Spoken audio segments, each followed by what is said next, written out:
We're living in the golden age of League of Legends esports, and Riot's not the one ruining it. Ring culture is. There are more elite, well-rounded, and talented players than ever before. But every conversation gets reduced to one thing: who has the most world championships? But today, I'm going to tell you why that needs to change, or else we risk missing out on one of the greatest eras in any esport in history. Chovy has just went on one of the most dominant stretches any LCK team and player has ever been on. Going over the wall, but it's still going to be claimed by Canyon. T1 will lose their support, will lose the Baron, will lose Gumiyoshi, will lose control. Meanwhile, in the LPL, anyone's legend is this brand new story that everyone can't keep their eyes off of. And then, of course, there's new faces of the LTA and old legends from the LEC fighting it out and still battling on the international stage. League of Legends is as competitive as it has ever been. And I bet you want to enjoy all that greatness to its fullest. To see your favorite player join the list of the all-time greats to have ever played this game. But you don't get to because League of Legends has a virus, and that virus is called ring culture. Ring culture is ruining League of Legends esports and how we view players and their legacies. And I'm just about to tell you where it came from, but before we get into that, I just want to say most of my watchers are not subscribed, and I'd love to keep growing this community. So if you enjoy these types of commentaries or breakdowns, please like, comment, and subscribe. So ring culture, it's this idea that greatness is only measured by how many championships you win, specifically world championships. Now, esports fans didn't invent this. Ring culture has been around for a while, especially in the NBA. Great, but you're being compared to the other great ones. What was the ingredients of a Jordan? What was the ingredients of a Kobe? What was the ingredients of a Magic or a Bird? The NBA is known for obsessing over rings and throwing great players by the wayside just because they didn't win one. I mean, hell, even LeBron James, a player who already has 4 championships, is still ridiculed for the championships he didn't win, more so than celebrated for the championships he did win. And you're seeing this in League of Legends now. Players like Knight have been great for so long and played as well as you possibly could have at Worlds last year. Knight with the flank position, Glacial Prison hits, and Guma is down. And it still doesn't matter at all.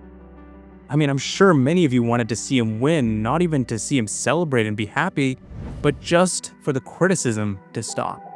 Now, I'm sure you're thinking winning does matter, right? If it doesn't matter, why play at all? Well, it does matter for players. It's why they wake up every day, scrim for hours, sacrifice their social lives. For them, the ultimate goal is to win worlds and nothing else. And that should be their goal. But for fans like us, we don't need to see things the same way they do. Think about your favorite player. Would you stop loving them and rooting for them if they didn't win a world championship at the end of their career? See, let's skip over to another sport, football or soccer. You have Ronaldo and Messi. Both of them were considered the GOATs in their sport before they even won a World Cup, before Messi's recent World Cup, because their greatness transcended any single trophy. Especially when you consider that that trophy is worth less than many others. See, the World Cup is the ultimate sporting event, but because of disparities between nations, the pool system, and a single elimination format, it's hardly the most competitive tournament. Which is exactly why soccer fans smartly didn't weigh it as heavily in the GOAT debate between Lionel Messi, Ronaldo, and whoever else. But in League of Legends, we have a world championship to this day that's still less competitive than MSI and even a lot of domestic playoff brackets. But if you ask anyone, they'll still tell you it's the end-all be-all. But the flaws of ring culture do not just stop there. It's easier to carry in League of Legends because it's only 5 players. But League is such a multifaceted game with different metas and champions and patches, different players and roles. How could one player be expected to carry through all that? It's not so simple. I mean, have you tried playing solo queue recently and tried to make a difference as a single person? How did that go? And before anyone says Faker does it, no, he does not. Faker is the greatest of all time, yes. But between the period of 2017 and 2023, when he next won his world championship, he wasn't winning no trophies. And I mean, why didn't he carry them if it was just one player out of 5 and it's easier to carry. We didn't use that to dismiss his legacy because it doesn't make any sense. But no argument is more obnoxious than winners will find a way. Yes, great players often do win. Why? Because they add more value than their counterpart. They just add value to the game itself and to winning culture. But that's where it stops. They don't just Yu-Gi-Oh style heart of the cards just will their team to victory. There's no magical energy bar that measures will that holds players like Peanut and Tarzan back from winning. Honestly, Peanut's will is probably greater than a lot of Worlds winners. I mean, do we really think players like Baolan and Gimgoon and hell, even Ghost have a bigger will to win than Peanut? Hell no. But alright, you asked me what is the alternative? The alternative is let's stop counting rings and instead focus on winning, culture, and contributions to winning in general. I say consider this instead. How long have they been good? How good were they at their best? How consistently good are they? Do they help elevate bad teams to good teams or good teams to great teams?